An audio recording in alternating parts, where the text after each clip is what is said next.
E aos pouquinhos a gente vai falando. Então a gente vai seguir, como eu falei, a gente vai seguir para o capítulo 2, né, que é o capítulo da camada de aplicação. O livro segue o que a gente chama de uma abordagem top-down, ou seja, ele vai da camada de aplicação até a camada de enlace. A gente vai estar utilizando as versões mais novas do livro, né, que a gente vai chamar de... Vai ter uma diferença em relação a uma parte dos textos. A versão mais nova do livro não está traduzida, então eu vou ter que trazer um material extra para vocês, tá? Então, mas isso não é um problema, isso é até legal. A gente vai procurar algumas informações sobre, né, algumas variações de protocolo que existem. E esse é um capítulo que não é tão extenso, mas eu já recomendo vocês começarem a dar uma lida, né? E, e só para deixar gravado, né? A lista de exercícios ainda não está lá no Classroom, eu vou colocar. Eu não gostei da lista que eu fiz, eu achei que no primeiro momento ficou muito difícil, no outro ficou muito fácil. Então, vou colocar no Classroom o mais rápido possível para que a gente já possa ter acesso, tá bom? Dito isso, né, bom dia mais uma vez a todos vocês, né? A gente vai continuar de onde a gente parou e nesse capítulo a gente vai falar da camada de aplicação, que é a camada logo abaixo, logo a primeira camada logo que a gente tem contato com a rede. Então, na verdade, a camada de aplicação é a camada que a gente, como usuário e como desenvolvedor, a gente vai estar mais ligado. Ou seja, aqueles que querem seguir um caminho profissional na área de desenvolvimento, esse é o capítulo que vocês têm que entender com mais detalhes, com mais profundidade, né? E ou seja, ele é um capítulo que, independente da linha profissional que você venha seguir, ou seja, se você for seguindo uma linha de rede, você não tem escolha, você tem que saber mesmo. Mas se você for seguindo uma linha de desenvolvimento, é muito importante que você também tenha um bom conhecimento sobre a camada de aplicação. Então, pessoal, só aquelas regras, né? Conforme vocês forem tendo dúvidas, coloquem as dúvidas aqui no chat que eu vou respondendo aos pouquinhos, tá?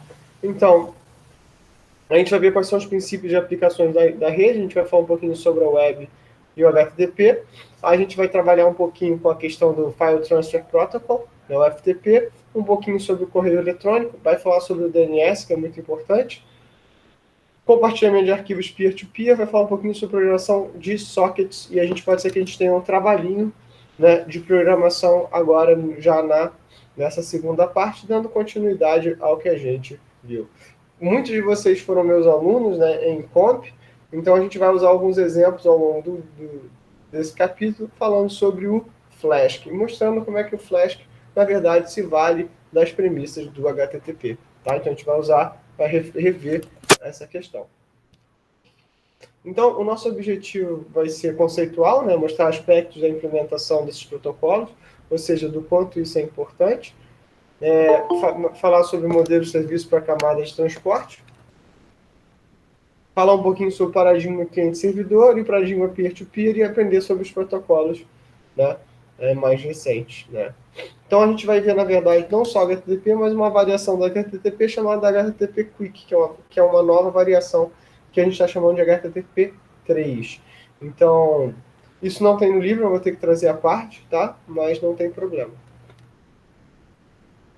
Então, as aplicações que a gente está falando quando a gente está falando de camada de aplicação é e-mail, web, mensagem instantânea, login remoto, né, essa que a gente chama de SSH, file sharing, né, você trocar arquivos via peer-to-peer, jogos de rede multiusuário, streaming, telefonia, videoconferência, computação paralela e massiva, ou seja, praticamente tudo que a gente pode pensar. Então, de uns anos para cá, a muda muito como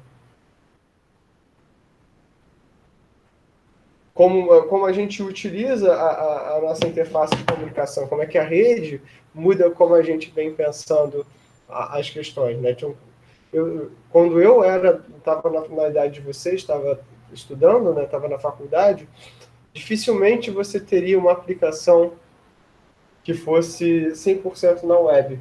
Então, mesmo o e-mail, como eu falei, a gente tinha softwares para fazer o gerenciamento do nosso e-mail. Eu, particularmente, nunca gostei muito deles, sempre achei muito confuso, né? Sempre achei a interface do Gmail maravilhosa, né? Mas a gente sempre teve esse tipo de aplicação. A gente nem sempre teve esse tipo de aplicação na web. Então, se eu quisesse escrever um texto, eu não abria o Google Docs, eu tinha que ter um processador de texto instalado. E isso era sempre um pouquinho complicado, né? Primeiro porque isso não necessariamente era barato, muitas das vezes isso era bem caro, tá? E além de ser bem caro, você tem que ter isso disponível, né? Então, era o que alguns professores de vocês vão chamar de software em caixinha. Como assim? A gente comprava software, muitas vezes em caixas, né? Tipo assim, era um produto, como por exemplo um CD. Se você vai na Saraiva, se você vai numa dessas livrarias, uma loja de discos, você compra um CD em caixa, a gente tinha que comprar software em caixa. Hoje você ia na banca de jornal e tinha umas revistas que vinham com CDs para você instalar software. E, pô, Cláudio, umas coisas ridículas. É bem esquisito, mas o acesso à internet no Brasil também não era muito fácil de você ter. Então, na verdade, você não tinha esse acesso a esse tipo de recurso, né? Então, conforme a web se populariza, se as pessoas começam a ter acesso à web mais simples, né, também começam a surgir aplicações mais ricas, né, como a gente pode ver, por exemplo, o próprio Google Docs, né, que é um exemplo que eu acho muito interessante. Eu costumo traçar um paralelo que hoje em dia tudo que você precisa para você começar a utilizar um computador é ter um browser, né? Então, se você tem um browser e você quer programar em Python, você vai usar uma aplicação web tipo como o Google Colab. Se você quer escrever coisas, você quer processador de texto, você tem o Google Docs ou o Office 365. Se você quer usar o e-mail, você vai ter o Gmail, mas você vai ter também o Live, né, que é o OneDrive, né? Que é o lá da Microsoft. Então, assim, você quer o calendário, você tem o Google Calendar, você tem o da Microsoft, ou seja, você tem uma série de opções, né, que permitem a gente estar trabalhando só precisando de um browser, né? E aí vocês vão ver, né, o crescimento. Isso também vai justificar o crescimento de dispositivos, né, como os Chromebooks, como os iPads. E se vocês começarem a dar uma olhada na internet, né, tem várias, e principalmente no YouTube, né, vocês vão ver uma galera muito forte trabalhando no movimento tipo assim, o iPad como seu como seu computador principal.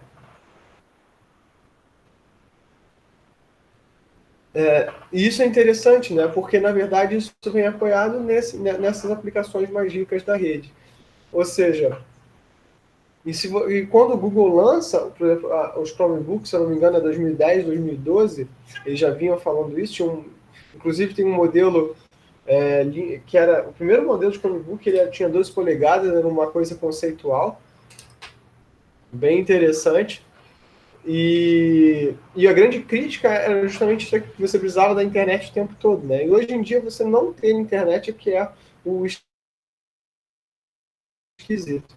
Então o mundo mudou muito de tal forma que mostra que as aplicações elas passam a ser tipo web first, né? Então quando a gente passa a analisar esse contexto, a gente vê coisas como o Google Stadia, aquele da NVIDIA que eu não sei qual é, ou seja, até os jogos não são processados na tua máquina local, são processados fora da tua máquina, justamente para que a sua máquina não precise ter muito recurso, né? Ou como eu costumo dizer, gente, a minha máquina de trabalho, que eu estou falando aqui com vocês, a máquina que eu mais uso, ele é um MacBook Air de 2012 que está rodando Ubuntu.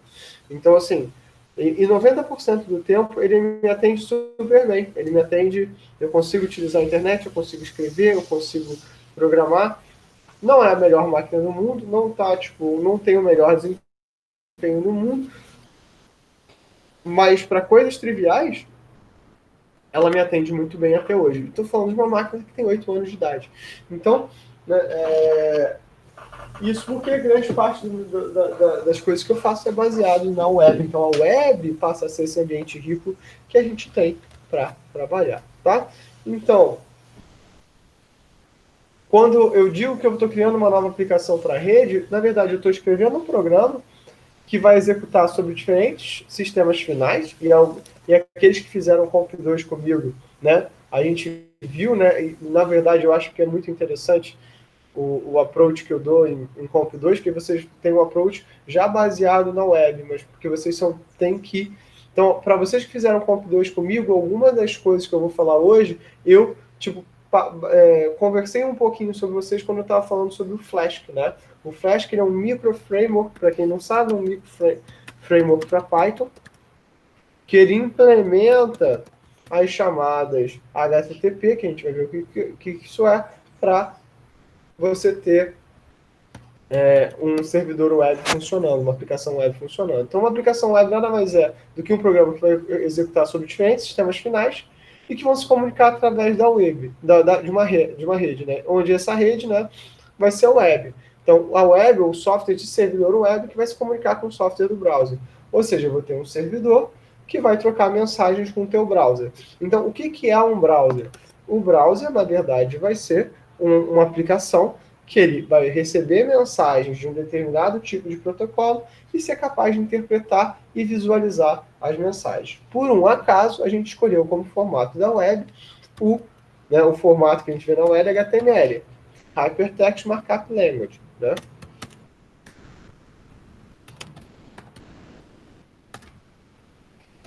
Mas não foi a única proposta quando surgiu, né? Não foi o único, e você podia, na verdade, fazer uma web totalmente baseada em Docker, né? Ou seja, Cláudio, quer dizer que o Word podia ser um arquivo, podia ser tipo um browser, se ele se conectasse com a web e a web fosse baseada em troca de arquivos de texto?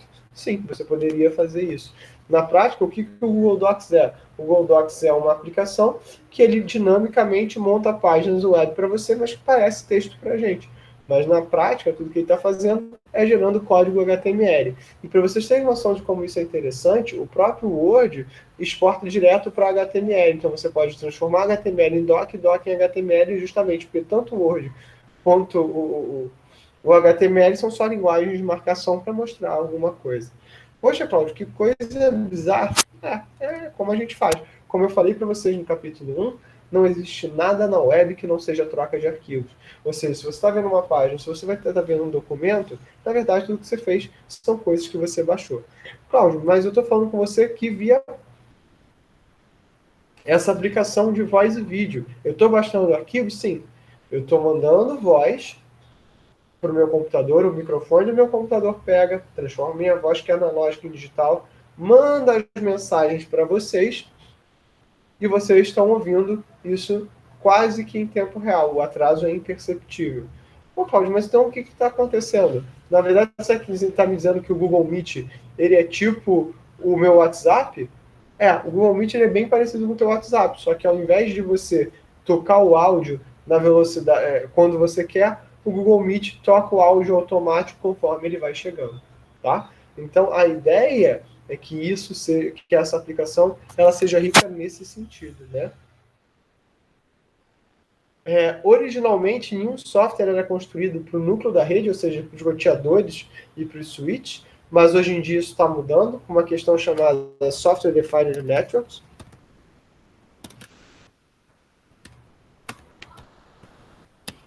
que a gente vai ver mais no capítulo 3, no capítulo 4, quando a gente fala sobre camada de rede. Então, a maior parte do software é executado realmente nos sistemas finais, que a gente chama de software rico, mas esse software rico, em geral, não está dentro da rede. Dentro do núcleo da rede, isso está mudando, a gente vai ver que existe um outro tipo de aplicação. Tá? Então, os princípios da arquitetura, isso aqui é caveira, tá, gente? Slide 7, caveira.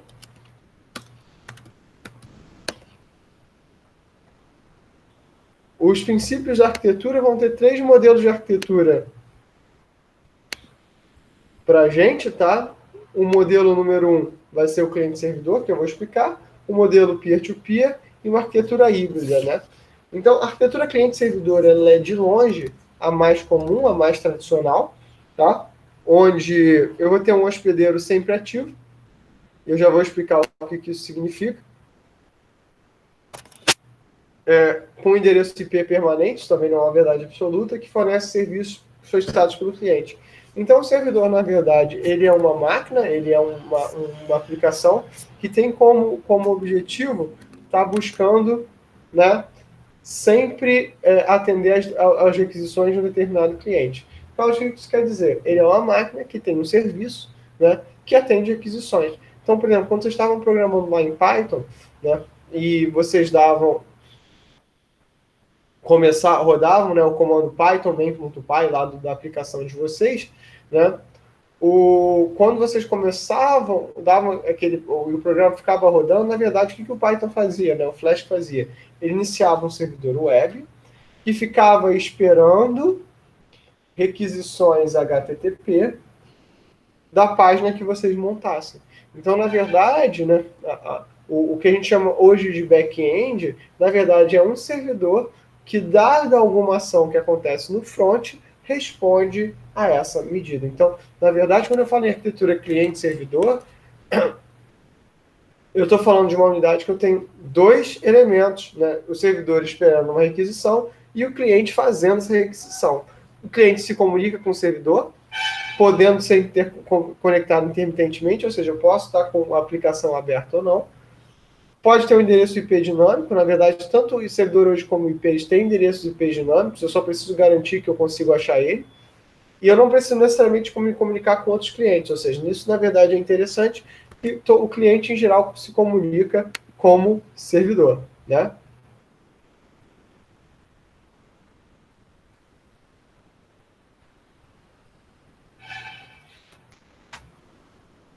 Então, por exemplo, né, pega o caso do Gmail de vocês, né? Vocês não precisam estar o tempo todo com o Gmail aberto para que o Gmail funcione, né? O Gmail está lá rocheado lá no servidor do Google. O que você está fazendo, então, é utilizando a aplicação quando é interessante para você.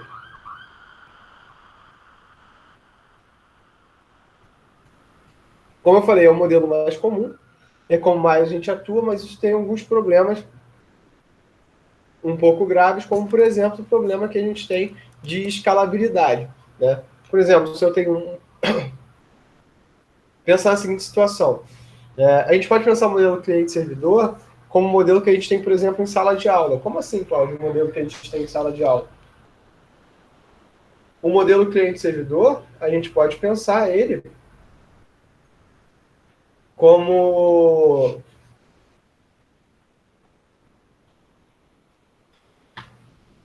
tem uma turma, né, onde você tem um professor e muitos alunos, ou, tipo assim, toda vez que os alunos querem fazer uma pergunta, levantam um braço e o professor vai apontando. Então, o interessante é, o servidor só vai conseguir atender uma requisição por vez, tá? Mas é bastante similar. Agora, pensa no seguinte problema: se a turma é muito grande ou se muitos alunos fazem perguntas ao mesmo tempo, né, o servidor pode não conseguir dar conta de atender a todas as requisições. Ou seja, existe um gargalo do desempenho do servidor, que é esse gargalo que a gente experimenta. Vocês podem experimentar isso. Algum de vocês já foi ao Rock in Rio ou algum desses festivais de música gigantes? Então, na verdade, comprar o ingresso foi muito legal, foi muito fácil, foi tipo, ó, mamão com açúcar. Não sabe que não foi. Para vocês terem noção, né? Eu vou contar uma história que pode ou não ser verdade, pode ou não ter ocorrido, né? Digamos que que existisse um aluno fictício V, de um laboratório fictício L, que estudava numa faculdade fictícia U, tá?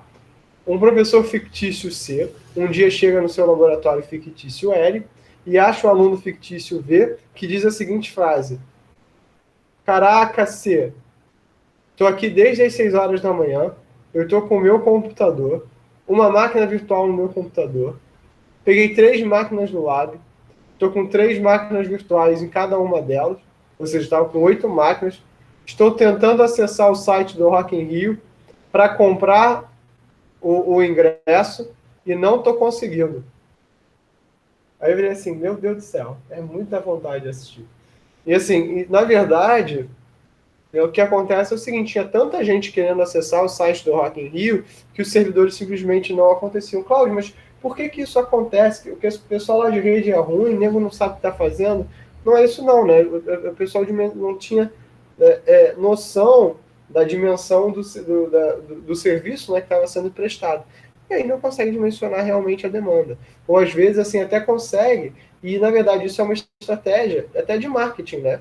Às vezes é uma estratégia de você prestar um serviço, né, muito concorrido, é uma estratégia de marketing para dizer, olha só como é que as pessoas realmente quiseram ir no meu evento. Então, tem várias questões associadas aí, mas essa também é uma limitação de arquitetura. A tua capacidade de desempenho é tão grande quanto a capacidade do desempenho do servidor. Na arquitetura peer-to-peer pura, na verdade o que você está fazendo é que o ponto final, né, o hospedeiro, os sistemas finais, eles vão ocupar tanto o papel de cliente como servidor. Ou seja, os clientes, ou seja, ao mesmo tempo que o cara ele faz requisição para os seus colegas, ele também atende requisições dos seus colegas. Um exemplo claro disso é o peer-to-peer. Né? Sistemas de peer-to-peer, na verdade, eles funcionam, né, sistemas de torrent são sistemas peer-to-peer. Você vai fazer requisição para uma série de máquinas, e uma série de máquinas vai fazer requisição para você. Então, você não precisa ter um endereço fixo, não precisa saber chegar no outro par, né, no teu cliente, que você pode trocar de e-mail intermitentemente, porque a forma de buscar arquivos é diferente, é diferenciada, tá? Inclusive, existem algumas aplicações, né, que trabalham com peer-to-peer, e existe toda uma corrente de teóricos de redes que fala que a infraestrutura de comunicação, né, da internet ela só vai ser realmente livre quando ela for totalmente peer-to-peer. Né? Ou seja, quando todo mundo tiver acesso a todos os recursos de forma intermitente, sem que você tenha pontos centralizadores. Agora, é fácil de ver que existe aí uma série de desafios, por exemplo, relacionados à segurança. Se todo mundo é servidor, como é que eu garanto a segurança dessa informação? Por exemplo, se você tem um servidor do Globo e o servidor do Globo é atacado ou o servidor do Globo deixa de funcionar, você perde essa informação. Mas você tem ali uma autenticação, você tem ali uma segurança da mensagem, do que está vindo daquele servidor. Agora, no peer-to-peer, onde todos os dados vêm de todo mundo, como é que você garante a autenticação? Como é que você garante que o dado é aquele mesmo? Ou seja, tem aí umas questões relacionadas à segurança muito importantes dentro desse paradigma. E o paradigma híbrido, né? Alguém aqui já ouviu falar do Napster? Sabe o que é o Napster?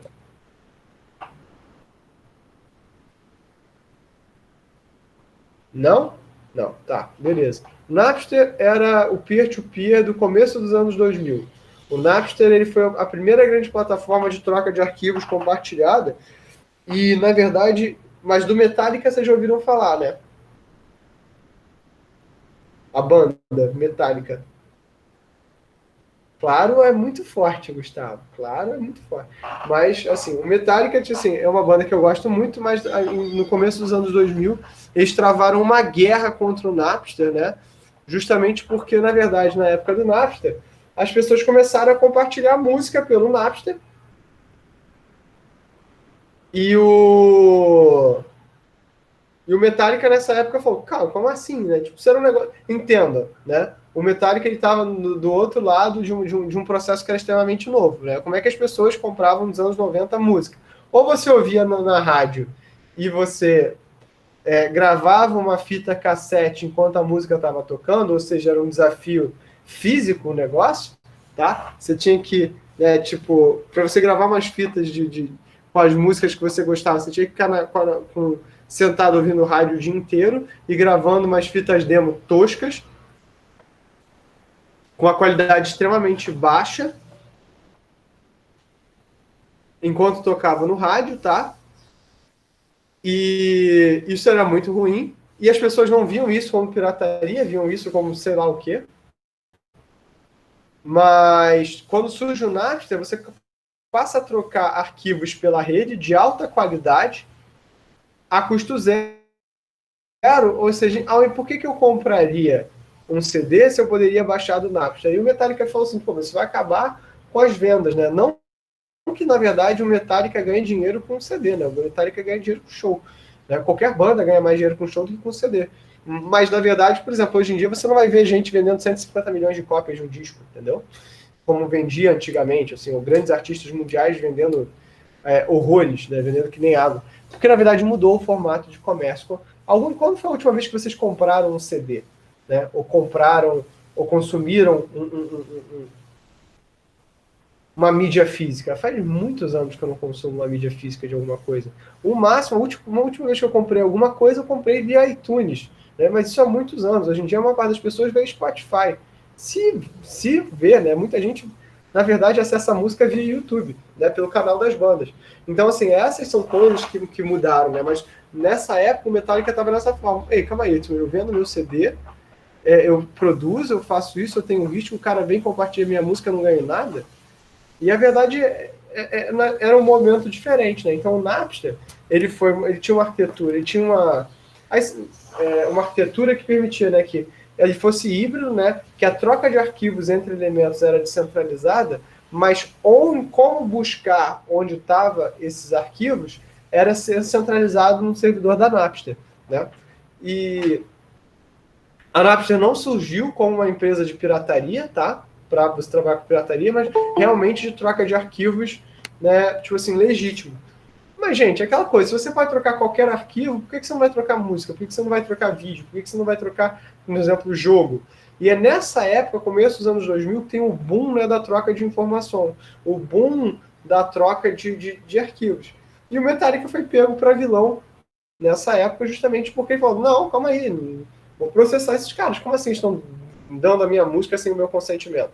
Né? E até hoje tem muito essa questão do direito autoral, né, trabalhado.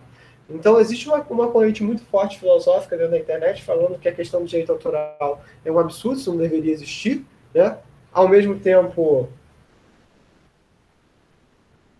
tem toda uma outra corrente dizendo, não, calma aí, mas eu sou produtor de conteúdo, o conteúdo é meu, eu deveria, né, ser capaz de ganhar dinheiro sobre isso. A mesma coisa acontece com produção de software, né? Existe toda uma corrente na internet que é a favor do software, de software de código aberto, que todo software deveria ser de código aberto, mas dizendo, não, mas eu produzo software, o software é meu, eu quero ganhar dinheiro sobre esse software. Né? Entenda que também uma coisa não tem nada a ver com a outra. O código-fonte da sua aplicação ser aberto não quer dizer que você não possa ganhar dinheiro com a sua aplicação. Quer dizer que, na verdade, o que você vai ganhar dinheiro é com prestar consultoria, com prestar manutenção, com aplicar infraestrutura. Pensa o seguinte, né? Tipo assim, se vocês tivessem um código-fonte no Gmail, quantos de vocês estariam hosteando o Gmail na máquina de vocês, né? Ao invés de estar usando o Gmail lá no servidor do Google. Eu, por exemplo, né? Estaria usando o Gmail no servidor do Google simplesmente para não ter que me preocupar com o meu próprio servidor de e-mail e tudo.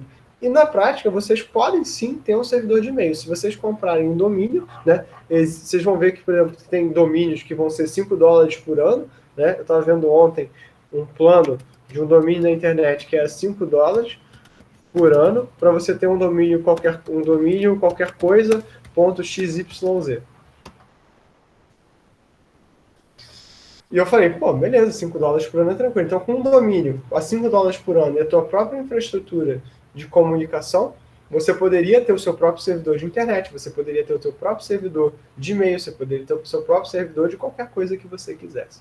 Tá? Então, essas são as questões, essas são as considerações que a gente tem que fazer quanto profissional de tecnologia, entendeu? Então, essas são algumas coisas que tem que fazer. E o Napster, na verdade, ele mudou esse paradigma, né? Ele fazia essa transferência de arquivos peer-to-peer, mas a busca desse conteúdo era centralizada. E foi isso que acabou com o Napster.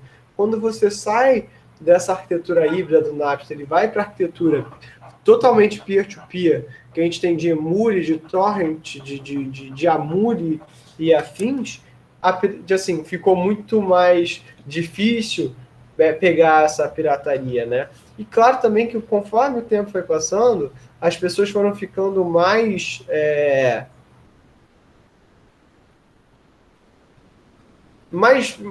digamos assim, não vou dizer mais espertos, mas assim, menos inocentes onde colocava os arquivos. Os servidores do NAT, se não me engano, eram nos Estados Unidos. Por exemplo, o Pirate Bay o dono do Pirate Bay, né, tipo, o cara que criou o Pirate Bay, ele é da Suécia, mas os servidores estão na Rússia, estão na China, países onde você não tem a questão da propriedade intelectual, tá? Que é país onde você realmente não tem essa questão da propriedade intelectual. Então, passa a ter algumas questões um pouco mais sérias sobre isso, tá? Instant Message, né, bate-papo entre dois usuários é peer-to-peer. Por mais que eu faça, por exemplo, se eu entro no WhatsApp, né, normalmente, assim, na verdade, nem todo o Messenger é peer-to-peer, tá? Mas existem dois modelos de messaging. Tem um modelo de messaging que é totalmente cliente-servidor, onde qualquer mensagem que você manda, ele vai para um servidor para chegar no usuário final, tá? E você tem um modelo de messaging que ele faz o seguinte, você faz a autenticação no servidor, mas o servidor, na verdade, te passa o endereço da pessoa com quem você quer se comunicar e você passa a se comunicar diretamente com essa pessoa. Quem funcionava assim é o Skype. O Skype é uma aplicação híbrida, onde você faz a autenticação no servidor da Skype, hoje em dia é um servidor da aplicação da Microsoft,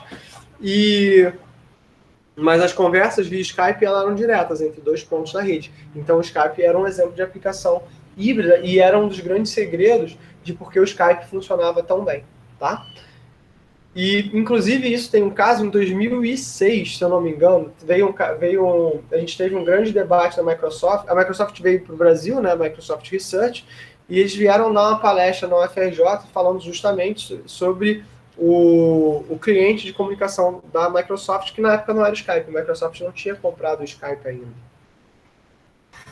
E nessa época, né, o esporte favorito das pessoas de computação da UFRJ era bater nas pessoas da Microsoft, tá? Então esse era um esporte, dizer que a Microsoft era um cocô, que a Microsoft... A maior parte das pessoas usavam Windows, tá? Ninguém usava Mac em 2006 aqui no Brasil, a Apple não tinha chegado no Brasil ainda legalmente, era caríssimo ter um Mac, era tão caro quanto é hoje em dia, né? Teve um período por volta de 2010, de 2008 a 2010, que quando a Apple chegou, ela não era tão cara em relação às outras marcas, por exemplo.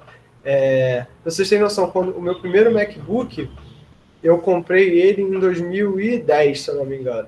Esse MacBook que eu comprei, 2010, 2011, ele tinha assim, ele comprei aqui no Brasil, e ele tinha o mesmo valor de comprar uma máquina da Dell na época, né? Ou seja, não era nada do outro mundo. Hoje em dia, se eu quiser comprar um mesmo modelo de MacBook que eu comprei na ocasião, nem se eu vender os meus dois rins, né, ao mesmo tempo. Então, não tem condição. Mas na época era relativamente barato.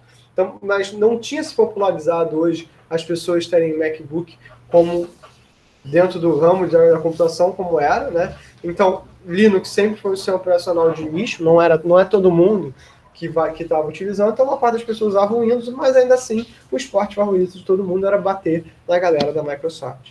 E aí, assim, uma das grandes críticas quando eles estavam mostrando as ferramentas de comunicação da Microsoft era que as ferramentas de comunicação elas eram centralizadas, ou seja, todas as conversas do MSN Messenger, né? Tinha o MSN Messenger, não sei se vocês usaram, e o MSN Communicator, que era o Skype da Microsoft na época. Essas duas aplicações eram centralizadas, enquanto o Skype tinha essa abordagem distribuída. O pessoal dizendo, vocês são muito burros, né? Por que vocês fazem essa abordagem totalmente centralizada, enquanto o Skype faz uma abordagem híbrida, né, distribuída? E eu nunca vou esquecer, isso é uma coisa que vocês não devem se esquecer, mas eu falei na aula passada, eu falo sempre, desde que eu entendi isso na minha vida, é o seguinte, é o modelo de negócio. A Microsoft viu assim, cara, olha só, e isso calou todo mundo na época, porque a gente ficou assim, um monte de gente ficou cara de babaca, eu era novo, né, não estava só assistindo, não tinha falado nada, mas estava na minha cabecinha reacionária a morte à Microsoft. Hoje em dia eu cresci, né? E eu só acho eles ruins, mas eu não quero que ninguém morra. Se o Skype é utilizado por dois terroristas para fazer um atentado terrorista, as pessoas vão dizer malditos terroristas, que usaram essa tecnologia do bem para, né, fazer algo negativo. Lembrando, 2006 o mundo ainda estava muito afetado pelo 11 de setembro, ainda era muito recente, a Al-Qaeda ainda era um negócio que surgia, ainda tinha atentado na Espanha, né? Essa questão de atentado meio que deu uma parada recentemente, pelo menos no mundo, na Europa e aqui na América, né? Se dois terroristas usam o MSN Communicator para combinar um atentado terrorista, maldita Microsoft que não impediu os terroristas e que não estava verificando. Ou seja, a preocupação da Microsoft era muito com a imagem dela no caso de um atentado terrorista, que levou a uma decisão tecnológica que teoricamente era pior. Então, olha que louco como a melhor decisão tecnológica, ela não faz parte de uma lógica de mercado, ela não faz parte de uma lógica de verificação, e isso, na verdade, deveria ter sido um insight para a gente na época, mas a maior parte das pessoas perderam esse insight no meio do caminho, pensando o seguinte, ei, calma aí, então quer dizer que a Microsoft quer poder ver as minhas mensagens? Que história esquisita, né? E hoje o Facebook faz isso, hoje o Google faz isso, hoje todas essas grandes empresas têm acesso aos seus dados. Então essa é a grande discussão da nossa década. Agora de 2020 a 2030, a nossa grande discussão vai ser, beleza, mas o quanto privado é realmente a nossa privacidade? O que a gente está buscando? Então isso já vem desde essa época, dessa discussão de centralizado e híbrido ou peer-to-peer. Como é que a gente faz isso, né? Então a discussão WhatsApp versus Telegram versus Signal, né? Então, na verdade, claro, o WhatsApp representando realmente essa questão talhado com o Facebook, que tem isso, tem aquilo. O Telegram, ele não é... Ele diz que ele é código aberto, realmente ele é código aberto, mas cadê o servidor do Telegram, né? E o Signal não, o Signal ele é totalmente peer-to-peer. Ele busca... ele é open source, totalmente peer-to-peer, então você passa a ter essa discussão. Então, a mesma coisa, Google Meet versus Zoom versus Jitsi, né? O Jitsi era uma ferramenta totalmente open source. Ou então, ainda falo de Classroom versus Moodle. Então, assim, tem algumas coisas que, por exemplo, a gente tem que tomar algumas decisões. Então, por exemplo, eu hoje estou usando a plataforma do Google. No período que vem, provavelmente eu devo usar o Jitsi e o Moodle. Então, já, né, para mim, Cláudio, para você vai ser melhor? Não, eu estou muito acostumado com as ferramentas do Google.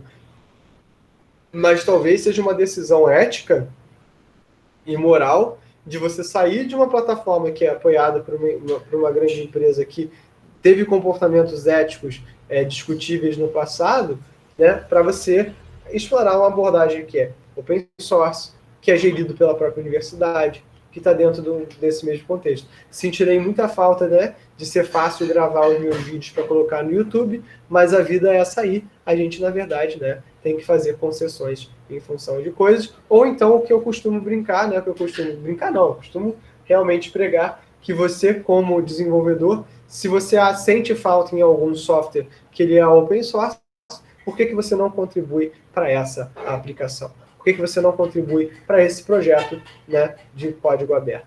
Então, essas são algumas questões que vêm dessas aplicações da arquitetura. Então, quando eu falar sobre arquitetura de aplicação, os modelos que eu vou ter, né, cliente-servidor, versus peer-to-peer, versus o híbrido. Cada um deles com suas vantagens e desvantagens. Ok? Beleza. Dúvidas, traumas ou desilusões por enquanto? Qualquer coisa, coloca a dúvida aqui no chat que eu vou tentar responder isso da melhor forma possível.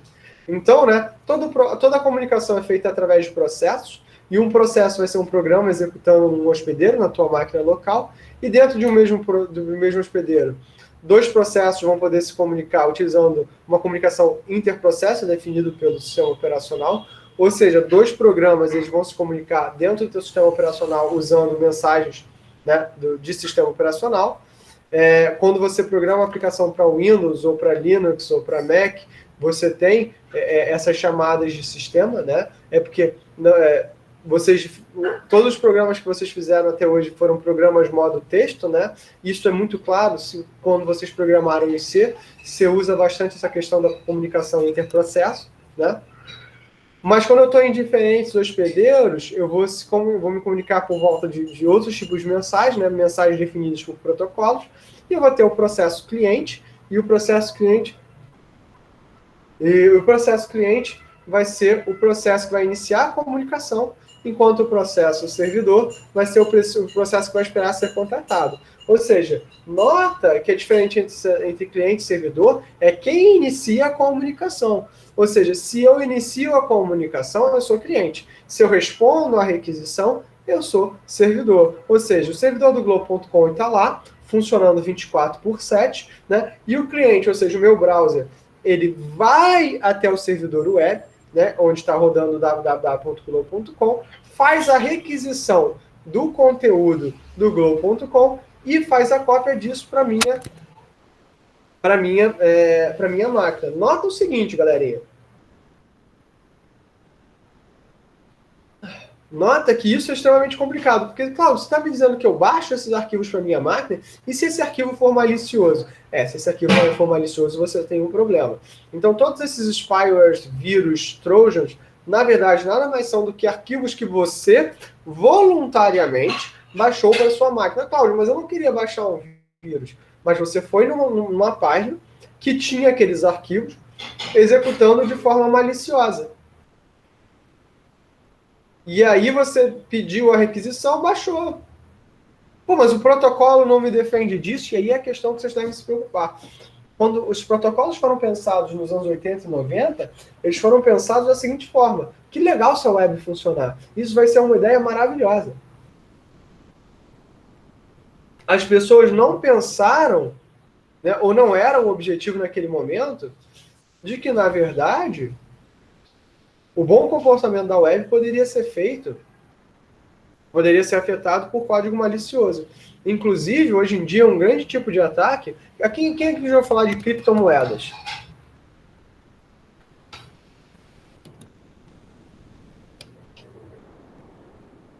Alguém? Então, beleza. Então, assim, existem alguns mineradores de criptomoedas que são escritos em JavaScript. A gente pegou um ataque. Para quem não sabe, né, eu apadrinho algumas equipes de competição no UFRJ. Em particular, eu apadrinho a Nautilus, tá? Que, né? Vocês podem dar os parabéns para a Marina. A Nautilus foi a nona melhor equipe no Mundial de robôs submarinos esse ano. Eu apadrinho a Analytica, que é um grupo de competição em Data Science. A gente está começando ainda, a gente ia bombar agora no começo do ano com atividades, mas teve a pandemia, né? E o Cripta, que é um grupo de resposta, é um grupo de estudo em criptoativos. Não só do ponto de vista de criptomoedas, né, de Bitcoin, mas estudar como é o comportamento de mercado desses criptoativos. Né? Então, eu tenho muito interesse de ver, do ponto de vista econométrico, como funciona uma criptomoeda.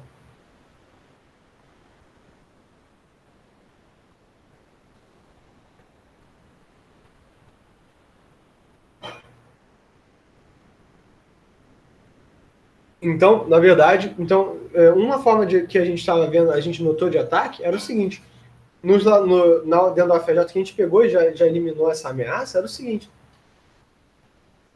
num desses leagues, né, League é laboratório de informática para graduação, num dos leagues da UFRJ, se eu não me engano, ou foi da EBA, ou se foi da Escola de Letras, um elemento hostil instalou um minerador de criptomoedas. Né? A gente está montando a página, Eduardo. A gente está montando, mas me manda uma mensagem via WhatsApp, ou me manda uma mensagem pelo meu e-mail que eu te incluo lá no grupo do Analytica, tá bom? Mas a gente está montando essa página.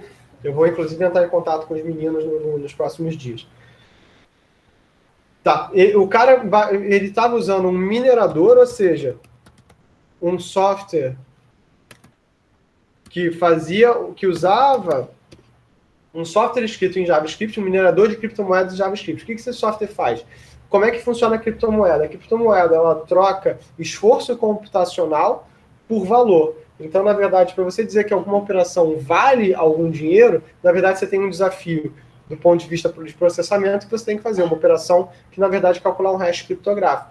Então, O que acontece? Às vezes você tem comprou um Bitcoin, você comprou alguma criptomoeda, né? E essa criptomoeda que você comprou, você tem que usar esforço de processamento para validar. Então, uma corretora de criptomoedas, o que ela faz? Ela te vende poder de processamento para você poder validar a tua criptomoeda, como se isso fosse o algoritmo de um cartão de crédito, né? É bem parecido com isso.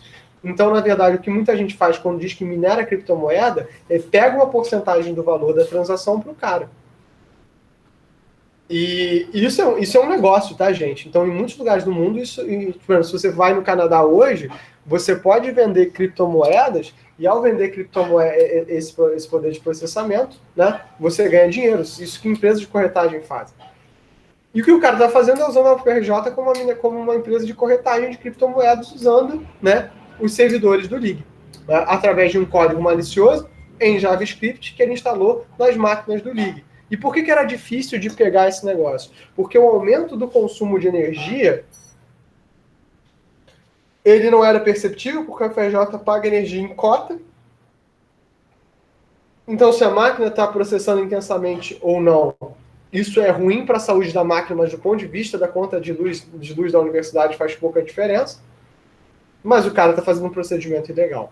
Ah, Cláudio, quer dizer que eu posso ser uma empresa de mineração de criptomoedas na minha casa? Pode, isso não vale o custo de energia aqui no Brasil. É muito caro a energia aqui no Brasil para você fazer esse tipo de coisa. Cláudio, a energia no Brasil é caro? Como se a energia vem de Rio?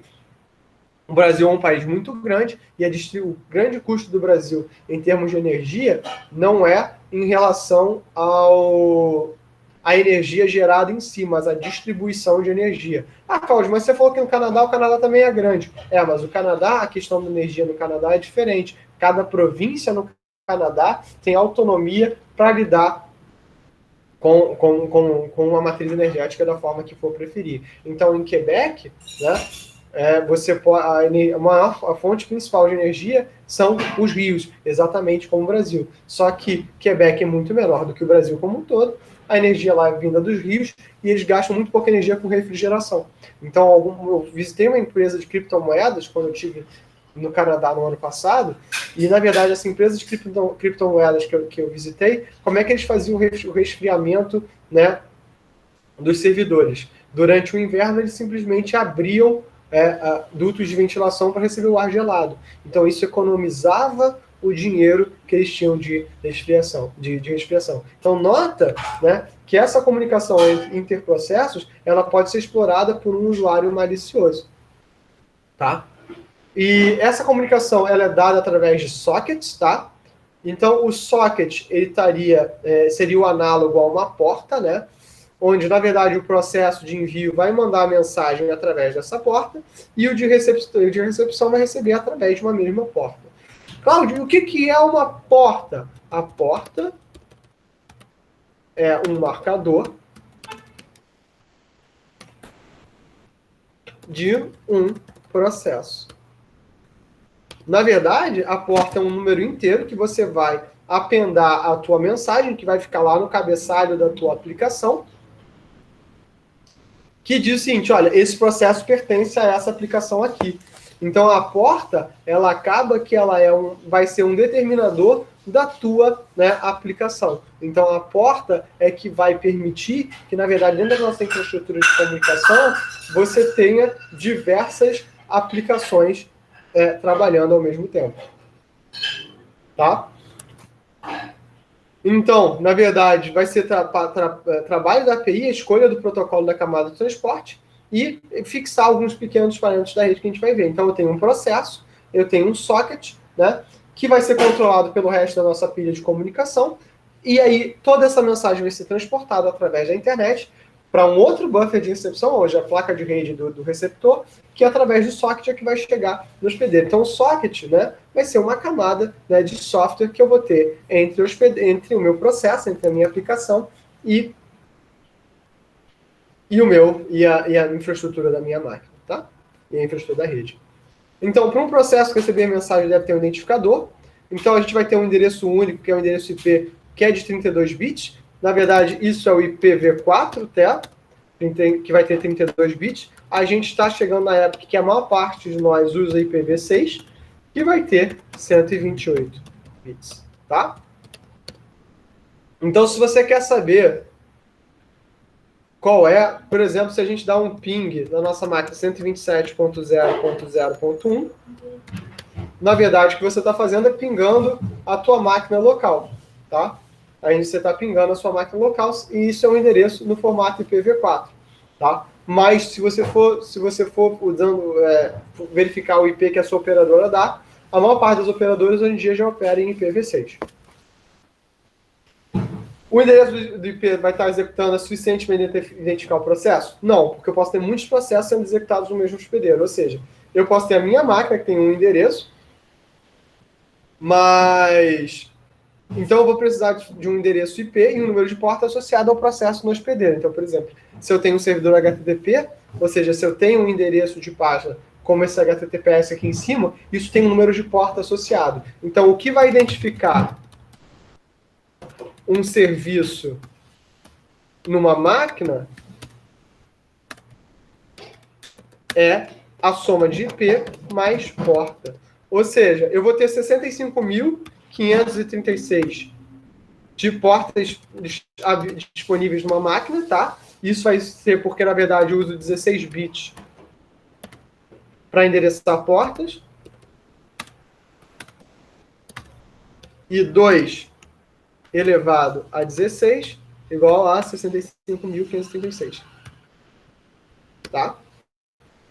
Então, essa soma de IP mais porta é que vai fazer com que a gente, ao chegar num determinado servidor, pela porta 80, eu saiba que eu estou chegando no servidor de aplicação, no servidor HTTP desse elemento. Ou se eu for na porta 25, eu estou chegando no servidor de correio. Isso também é uma questão de economia de recursos. Isso quer dizer que eu posso ter vários serviços rodando numa única máquina física, tá? E, na verdade, eles serem diferenciados. Então, Norta, com uma série de combinações de elementos bem simples, conseguem dar para a gente uma determinada flexibilidade na nossa infraestrutura. Ou seja, e vocês vão achar, por exemplo, um artigo muito interessante que eu vou postar aqui para vocês.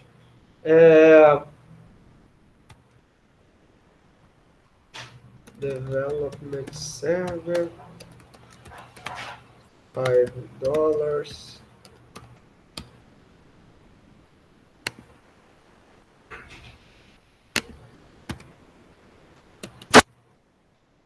Que esse arquivo aqui da FreeCodeCamp, que eu posso colocar lá no, tipo, que eu posso colocar lá no Classroom, que é o seguinte, como é que você constrói um servidor de desenvolvimento usando um Raspberry Pi de $5, né? Na verdade, eu recomendo vocês usarem o Raspberry Pi Zero. Então, né, o que é interessante sobre esse exemplo? Mostra que é o seguinte, se você quer começar a brincar com redes em casa e você só tem uma máquina, você, por exemplo, só tem um tablet, hoje a principal máquina que eu uso não é nem o meu MacBook, né? A máquina que eu mais uso, eu gasto a maior parte do meu tempo, é um tablet, que eu uso aqui em casa para ler, para consumir mídia, para escrever, responder e-mail, ler mensagem, ler texto dos meus alunos.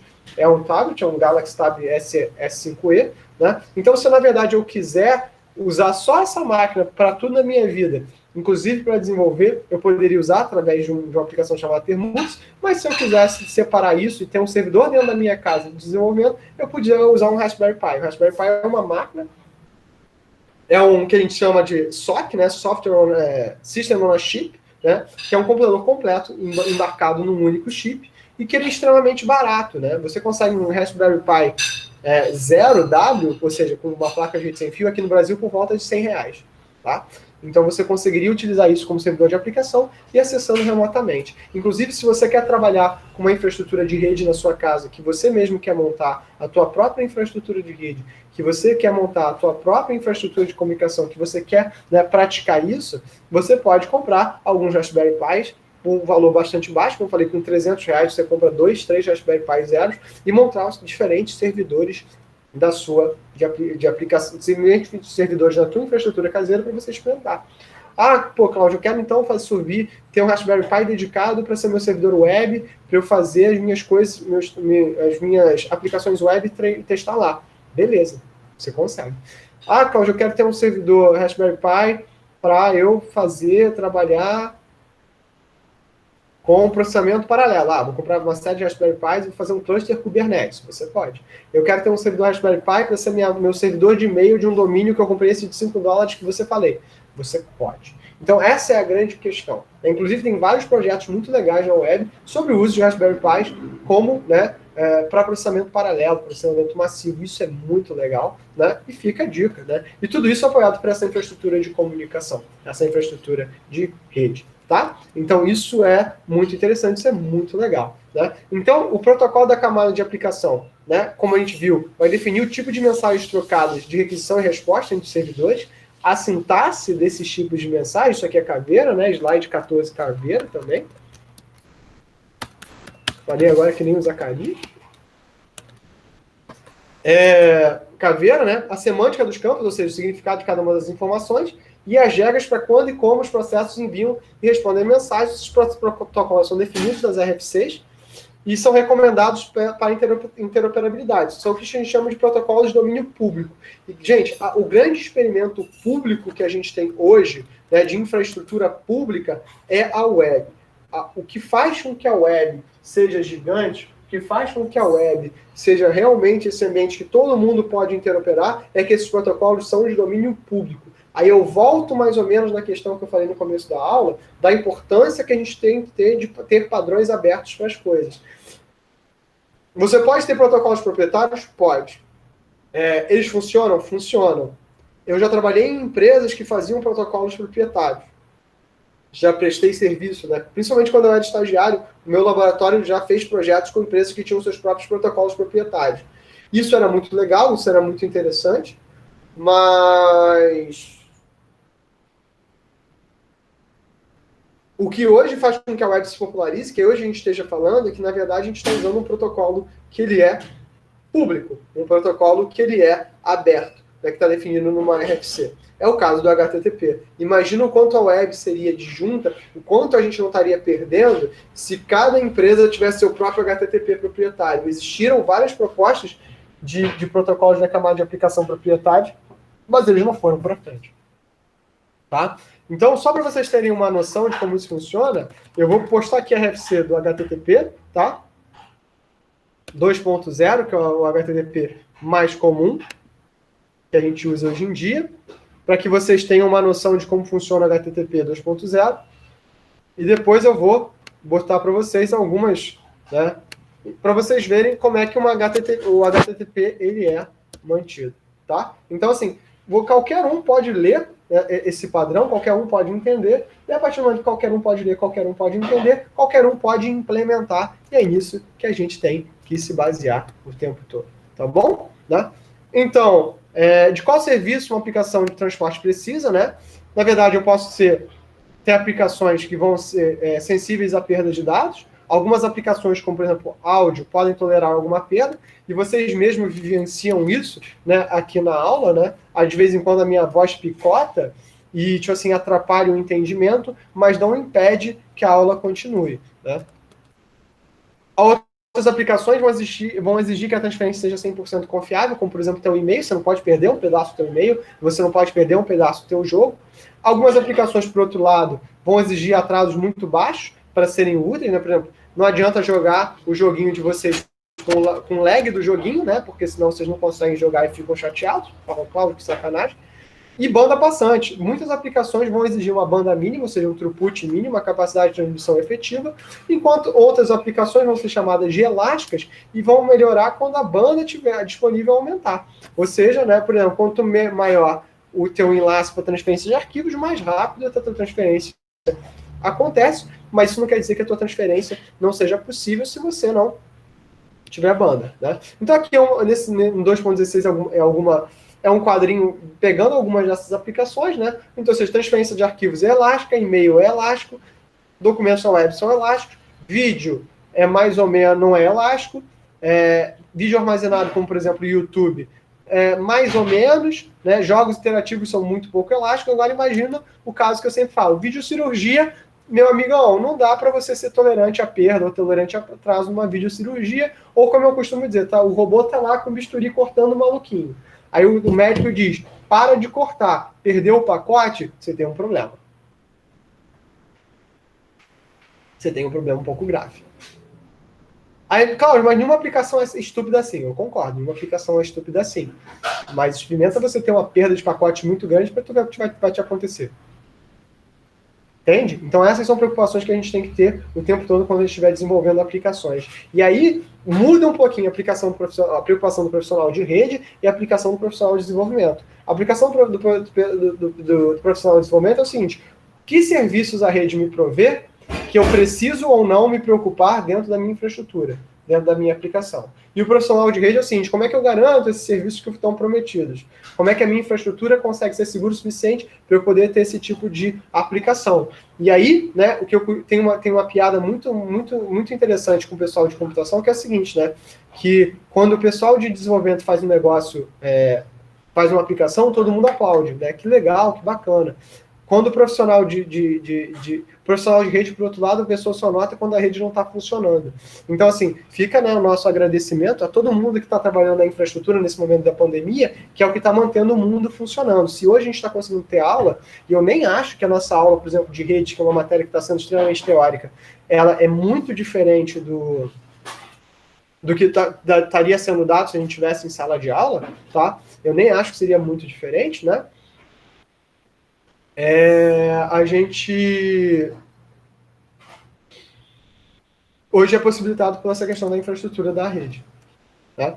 Então a gente vai ter, né, serviços que vão ser o serviço do TCP, né, que é o Transmission Control Protocol, né, que são os serviços que os protocolos da camada de transporte vão prestar para a nossa camada de aplicação, que é o serviço do TCP, que vai ser orientado à conexão, ou seja, eu vou ter que fazer uma conexão entre o cliente e o servidor, o transporte vai ser confiável, ou seja, eu tenho que garantir que o que mando de um lado chega do outro, eu vou controlar o fluxo para não sobrecarregar o receptor, eu vou controlar o congestionamento para proteger a rede do excesso de tráfego, e nota que essas duas coisas têm diferença, uma protege a relação entre cliente e servidor e a outra protege a rede como um todo, mas não tem nenhuma garantia de temporização em banda. Ou o serviço do DP, que não tem nenhuma confiabilidade em transmissor e receptor, mas é mais rápido de transmitir, né? É mais rápido de você fazer esse processo. Então, na verdade, o papel do desenvolvedor nesse cenário é dizer o seguinte: qual desses eu uso? E a gente vai ver que quando a gente gerar uma aplicaçãozinha com um socket em Python dentro aqui do nosso curso, né, mais uma ou duas aulas para frente, o teu papel como desenvolvedor é decidir qual socket que você vai utilizar, TCP ou DP, baseado nos requisitos da tua aplicação. Então, a gente, na verdade, vai criar uma aplicação, vai pensar numa aplicação que é uma aplicação fictícia, né? E para a gente trabalhar em função disso, né? Pensa o seguinte: como é que seria para eu gerar uma carteirinha, né, virtual da UFRJ? Que tipo de aplicação eu precisaria, tá? Então, aqui são os exemplos de alguns protocolos, né? E esses protocolos são reais, são da internet. E esses protocolos, em cima de qual protocolo de camada de aplicação, e em cima de qual protocolo da camada de transporte ele funciona. Por exemplo, e-mail, que o protocolo SMTP, Simple Mail Transfer Protocol. Ele funciona em cima do TCP. Por quê? Porque o e-mail ele precisa ser confiável, o e-mail precisa chegar, você não pode perder pacote. A web, o HTTP, o Hypertext Transfer Protocol, também funciona em cima de TCP. O FTP, File Transfer Protocol, funciona em cima de TCP. Agora, streaming de multimídia, que funciona via RTP, que é o Real Time Protocol, ele pode funcionar tanto em cima de TCP, quanto pode funcionar em cima de UDP, né? Que é o protocolo User Datagram Protocol, tá? Então, essas questões variam muito. Então, pessoal, 11h10, a gente já cobriu bastante coisa hoje. Eu vou parar por aqui. Na aula que vem eu vou começar com os protocolos. Então, a gente vai ver uma série de protocolos da camada de aplicação na próxima aula, né? Recomendo que vocês deem uma olhada no livro. Já comecem a dar uma olhada no capítulo 2. E tudo isso que eu falei independe da versão do livro, tá? Então, se você está com a terceira versão, com a quarta versão, com a quinta versão, com a sexta versão, o conteúdo da aula de hoje ele depende um pouco da tua versão. Na aula que vem, quando eu for falar dos protocolos, pode ser que tenha algumas pequenas variações, e o que acontecer em relação a essas pequenas variações, eu deixo vocês cientes, eu vou estar falando para vocês. Vocês têm alguma dúvida, algum trauma, alguma desilusão, alguma coisa que vocês querem perguntar? É o redes de computadores e a internet. Eu estou botando aqui no chat. do James F. Kurose e Keith Ross.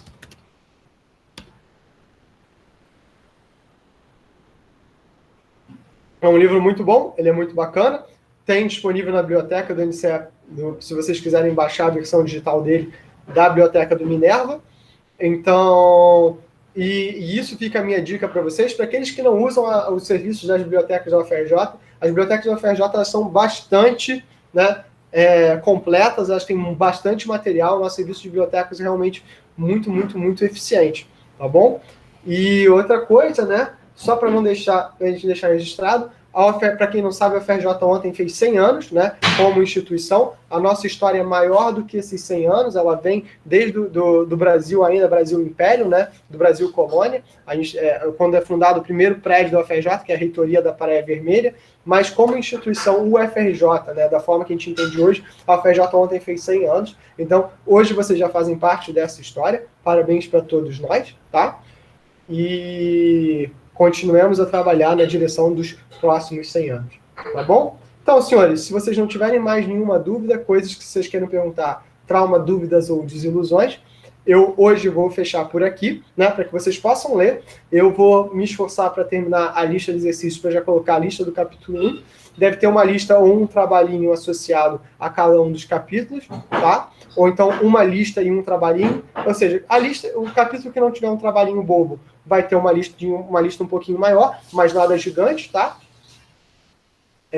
Esse capítulo, por exemplo, eu devo fazer alguma aplicação de desenvolvimento com vocês, mas eu vou fazer o código junto para que ninguém tenha surpresas, tá bom? Então, eu fico por aqui, né? Desejo a todos vocês um ótimo dia, uma ótima semana e vejo vocês na quinta-feira, tá bom?